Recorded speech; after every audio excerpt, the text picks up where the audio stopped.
গত মঙ্গলবার তার নিজ বাসভবনেই তিনি মৃত্যুবরণ করেন। সদা হাস্যোজ্জ্বল এই যুবক অসহায় প্রাণীর প্রতি কাজ করতে পছন্দ করতেন। এই ঘটনার ঠিক ১ মাস আগে রাস্তায় একটি বিড়ালকে কুকুরে কামড়ে অবস্থায় পড়ে থাকতে দেখে তাকে সাহায্য করার জন্য এগিয়ে আসেন মনিরুজ্জামান মান্না। অসহায় সেই প্রাণীটির সেবা করার সময় অসতর্কভাবে তার হাতে বিড়ালের আঁচড় লেগে যায়।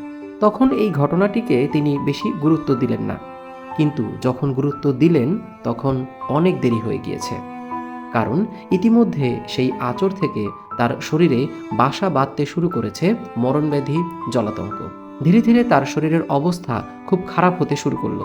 তিনি কিছুই খেতে পারছিলেন না, গলা ব্যথা হচ্ছিল, শ্বাসকষ্ট হচ্ছিল এবং একসময় তিনি উন্নত চিকিৎসার জন্য বরিশালে আসেন। কিন্তু আপনারা জানেন যে জলাতঙ্ক রোগের কোনো চিকিৎসা নেই। একবার যদি কেউ র্যাবিস তথা জলাতঙ্ক ভাইরাসে আক্রান্ত হয় এবং তার শরীরের নার্ভাস সিস্টেমে প্রবেশ করে যায়, তখন তার আর কোনো চিকিৎসা থাকে না। তখন একমাত্র মৃত্যুই ঘটতে পারে। আর এটাই হয়েছে আমাদের মনিরুজ্জামান মান্না ভাইয়ের সাথে।